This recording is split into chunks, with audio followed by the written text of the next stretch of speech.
Hi and welcome to my channel. இன்றைக்கி நம்ம சூப்பரான ஒரு ஸ்வீட் ரெசிபி தாங்க பார்க்க போகிறோம். ஸோ என்ன அப்படின்னு பார்க்குறதுக்கு முன்னாடி நம்ம சேனலை ஃபர்ஸ்ட் டைம் பார்க்குறீங்க அப்படின்னா சப்ஸ்கிரைப் பண்ணிக்கோங்க, மறக்காமல் பெல் ஐக்கானையும் கிளிக் பண்ணிக்கோங்க. இப்போ வாங்க நம்ம ரசகுல்லா எப்படி செய்கிறது, வீட்டிலையே எப்படி செய்கிறது அப்படிங்கிறத நம்ம பார்த்துடலாம். இன்றைக்கி நம்ம ரசகுல்லா எப்படி செய்கிறது அப்படிங்கிறது பார்க்கலாங்க. ஸோ இதுக்கு நான் 1/2 லிட்டர் ஃபுல் க்ரீம் மில்க் எடுத்து வச்சுருக்கேன்.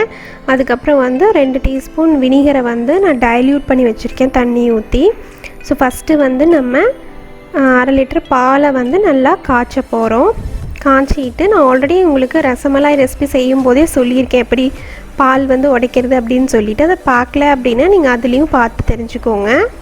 இப்போ பால் கரெக்டாக பொங்க வரும்போது நம்ம கரைச்சி வச்சுருக்கிற வினிகரை அதில் சேர்த்திக்கலாம். நீங்கள் சேர்த்தவே பால் உடைய ஆரம்பிச்சிடும். ஃபுல்லாக திரிஞ்ச உடனே அடுப்பை ஆஃப் பண்ணிடுங்க. ஆஃப் பண்ணி இறக்கணுடனே ஃபுல்லாக பால் திரிஞ்சிரும்.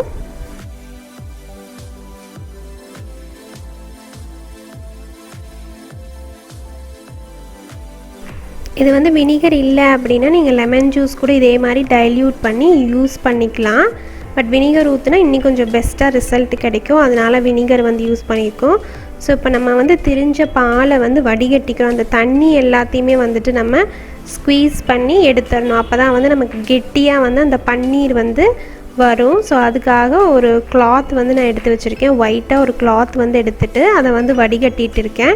இப்போ வடிகட்டினதுக்கப்புறம் நம்ம நல்லா ஸ்குவீஸ் பண்ணிவிட்டு இப்போ நம்ம தண்ணி ஊற்றி ஒரு டைம் வாஷ் பண்ணிக்கணும். நம்ம தண்ணி ஊற்றி வாஷ் பண்ணிக்கணுங்க. வாஷ் பண்ண தான் அந்த புளிப்பு போகும். ஏன்னா வினிகரை ஊற்றுறப்போ புளிப்பாக இருக்கும் இல்லையா, அதனால தான் நம்ம அந்த பன்னீரை கொஞ்சம் வாஷ் பண்ணிக்கிறோம்.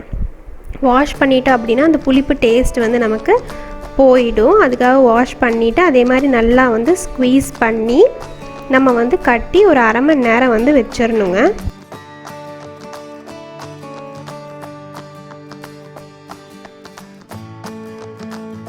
இப்போ நம்ம ஒரு 1/2 ஹவர்லேருந்து ஒரு 1 ஹவர் வச்சதுக்கப்புறம் நமக்கு கெட்டியான ஒரு பன்னீர் கிடச்சிருக்கு அந்த கிளாத்துலேருந்து.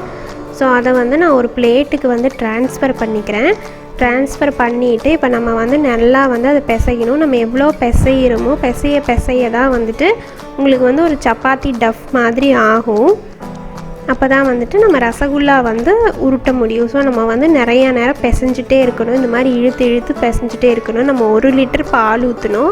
1 லிட்டர் பாலுக்கு நமக்கு இவ்வளோ தான் வந்திருக்கு. நம்ம தண்ணியே இல்லாத பால் தாங்க இதுக்கு யூஸ் பண்ணணும்.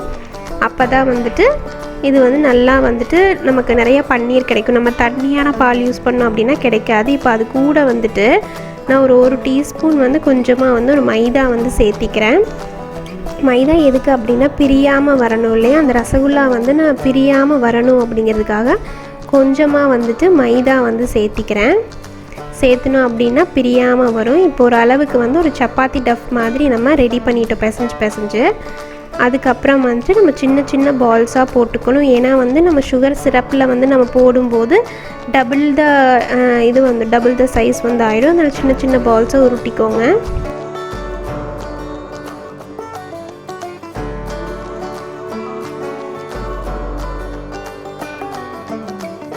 இதே மாதிரி நல்லா ப்ரெஸ் பண்ணி எல்லா பால்ஸும் ரெடி பண்ணிக்கோங்க. இப்போ எல்லா பால்ஸும் நான் ரெடி பண்ணதுக்கப்புறம் 1/2 கப்பு ஃபுல்லாக சுகர் எடுத்து வச்சுருக்கேன். இப்போ 1/2 கப்பு சுகருக்கு நான் ஒரு 1/2 கப்பு அளவுக்கு தண்ணி ஊற்றிக்கிறேங்க.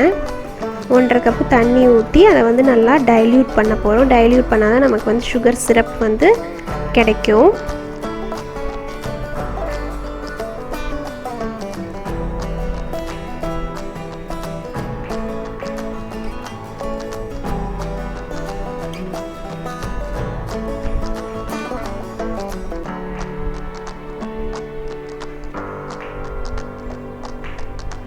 இப்போ நம்ம அந்த சுகர் சிரப்பை காய வச்சுருக்கோம்.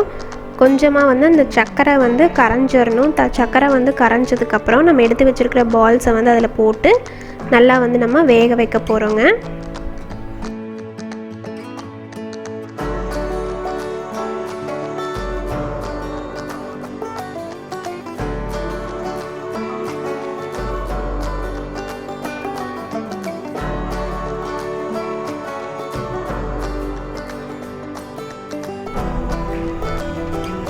இப்போ வந்து நம்ம சர்க்கரை கரையிற வரைக்கும் கொஞ்ச நேரம் வெயிட் பண்ணுவோம்.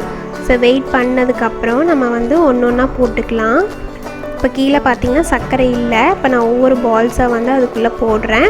ஸோ இது வந்து நல்லா ஒரு 15 மினிட்ஸ் பக்கம் நீங்கள் வந்து மூடியை வந்து க்ளோஸ் பண்ணிவிட்டு ஒரு 15 மினிட்ஸ் வந்து சிம்மில் வச்சு அப்படியே வேக விடுங்க. அப்போ தான் வந்து நல்லா வெந்து அது வந்து இப்போ சின்னதாக இருக்கிறது வந்து டபுள் த சைஸ் நமக்கு வந்து ஆகும். அப்போ ஆயிடுச்சு அப்படின்னு சொல்லி நம்ம தெரிஞ்சுக்கலாம்.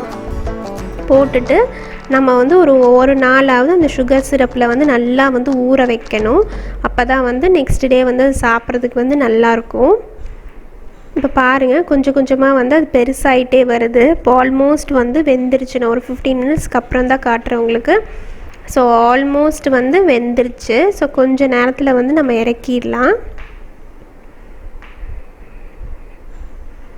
இப்போ பாருங்கள் எவ்வளோ பெருசாக இருக்குன்னு. இப்போது சூப்பராக ஒரு ரசகுல்லா ரெடி ஆகிடுச்சு. இந்த ரெசிபி உங்களுக்கு பிடிச்சிருந்தா கண்டிப்பாக லைக் பண்ணுங்கள், ஷேர் பண்ணுங்கள், மறக்காமல் எங்கள் சேனலுக்கு சப்ஸ்கிரைப் பண்ணுங்கள்.